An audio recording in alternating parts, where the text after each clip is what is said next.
কোথায় যাচ্ছ ঠাকুর? হ্যাঁ বাবা, দমদম এসছি তো আমরা দেখে বেরোলাম এখন ভারত চক্র, দমদম পার্ক ভারত চক্র।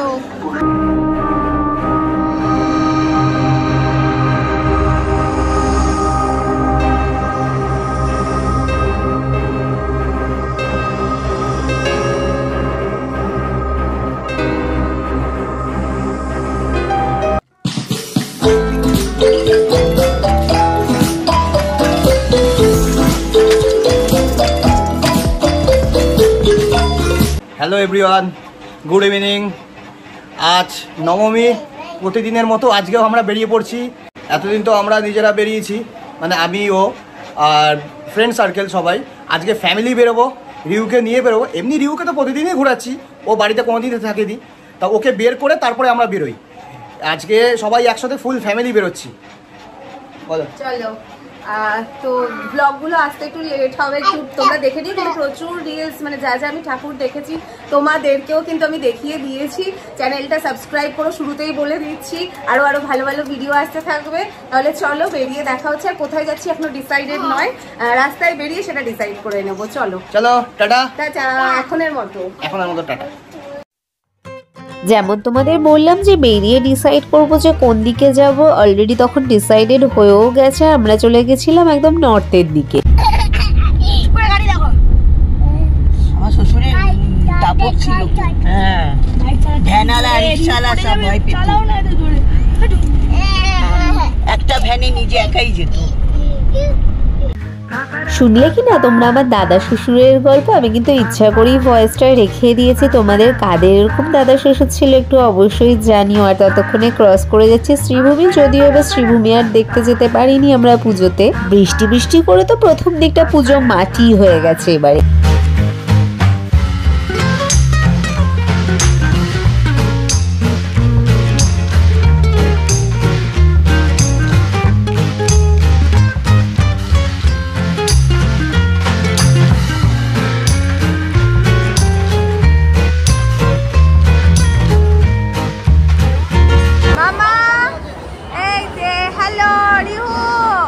কোথায় যাচ্ছ ঠাকুর? হ্যাঁ বাবা, কার কোলে উঠেছ? কিষানের কোলে?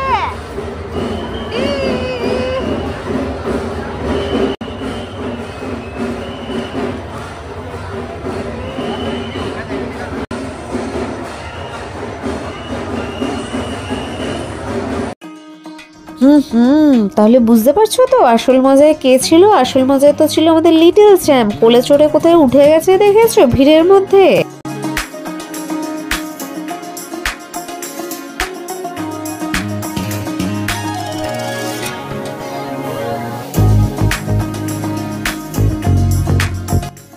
ফার্স্টেই আমরা চলে গেছিলাম দমদম পার্ক ভারত চক্র। ওদের এবার থিম ছিল দা অরা, অর্থাৎ কিনা তন্মাত্র।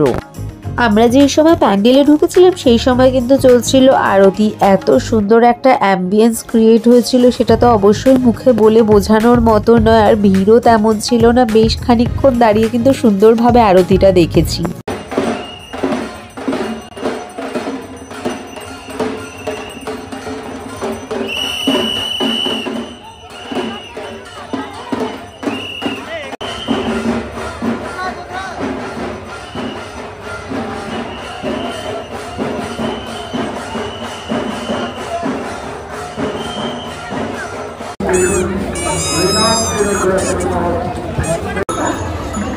দমদম এসছি তো আমরা দেখে বেরোলাম এখন ভারত চক্র, দমদম পার্ক ভারত চক্র।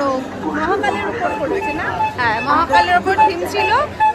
তো চলো নেক্সটটায় যাচ্ছি হচ্ছে দমদম তরুণ দল। দেখা যাক ওখানে কি করেছে।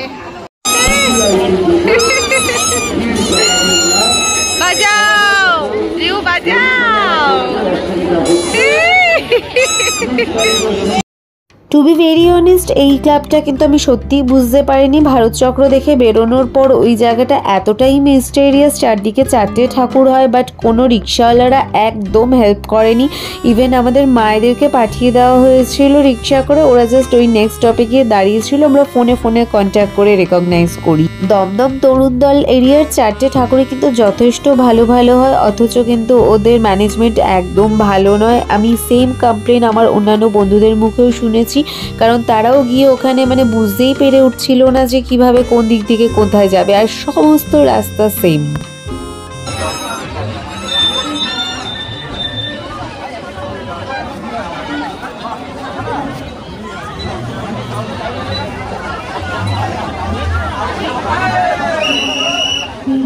আমার অ্যাট আ গ্লান্স দেখে যেটুকু মনে হলো যে থার্ড আই রিলেটেড কিছু একটা তো ডেফিনেটলি করেছে, বাট প্রপারলি আমি কিন্তু সত্যিই বুঝতে পারিনি। আর সাথে বিষ্ণু রিলেটেডও কিছু একটা ছিল। আই এম ভেরি সরি, এটার ব্যাপারে কিন্তু আমি একদম এক্সপ্লেন করতে পারলাম না।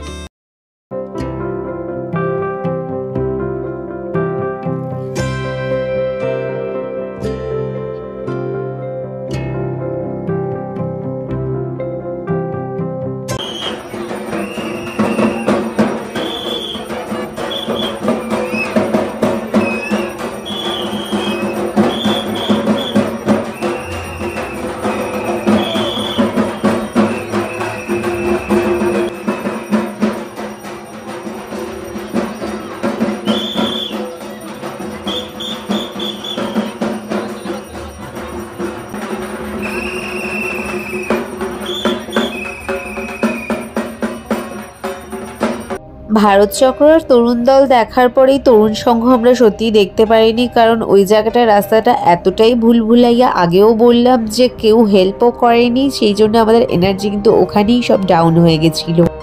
ওখান থেকে আমরা আবার সোজা ব্যাক করলাম সাউথে। আর এই প্রতিমাটা দেখো, এত সুন্দর লাগছিল, সাবেকি প্রতিমা, মানে দেখে চোখ জুড়িয়ে যায়।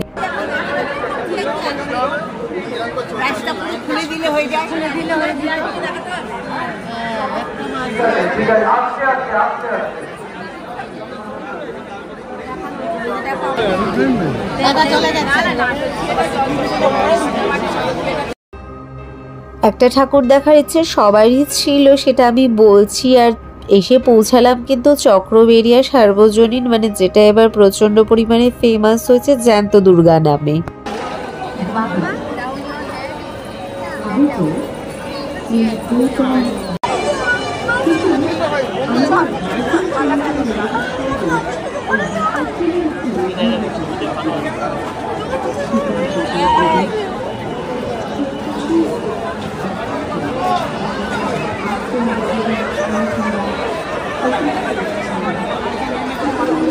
তোমরা লিটিল চ্যাম্পের কথা ভাবতে পারছো? তখন কিন্তু অলরেডি রাত 2টো বেজে গেছে, সে কিন্তু ফুল এনার্জি নিয়ে আমাদেরকে সাপোর্ট দিয়ে যাচ্ছে। হ্যাঁ, ডেফিনেটলি একটু ক্র্যাঙ্কিও হয়েই গিয়েছিল, সেই সন্ধ্যে থেকে বেরোনো হয়েছে বাড়ি থেকে।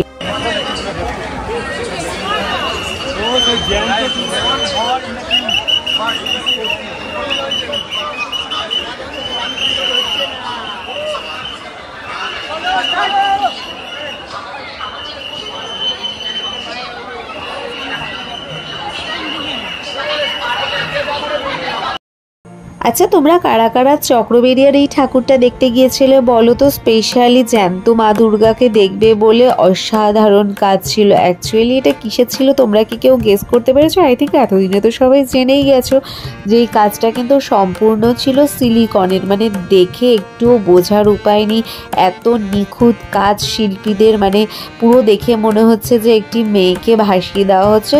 ওদের থিমটাও কিন্তু ছিল সেইটা নিয়েই, কুপ্রথা বন্ধ হওয়া নিয়েই কিন্তু ছিল ওদের এই থিম। যেরকম এই থিমের থিঙ্কিংটা ছিল অসাধারণ, সেরকমই তো অসাধারণ ছিল শিল্পীদের কাজ। কিন্তু কোথাও না কোথাও মন থেকে কিন্তু আপসেট হয়ে যাওয়ার মতো যে আমাদের সমাজে এখনো অনেক রকম কুপ্রথা প্রচলিত রয়েছে।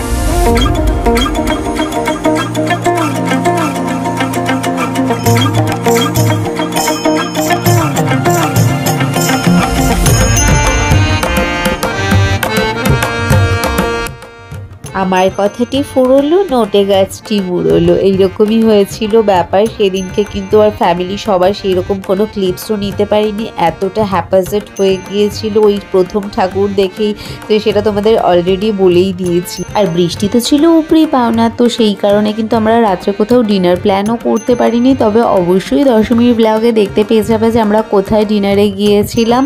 আর হ্যাঁ, দুর্গাপুজো কার্নিভাল কিন্তু ভিআইপি পাস দিয়ে দেখেছিলাম, সেই ব্লগও তোমাদের সামনে নিয়ে চলে আসবো। বাট তার আগে অবশ্যই সামনে দিওয়ালি চলে আসে, তার জন্য তো লাইটার ক্র্যাকার্স মানে বাজির মার্কেট সম্পর্কে জানতে হবে। সেই ভিডিও কিন্তু খুব তাড়াতাড়ি চলে আসছে। So stay tune till then, tata, bye bye, see you soon in the next blog.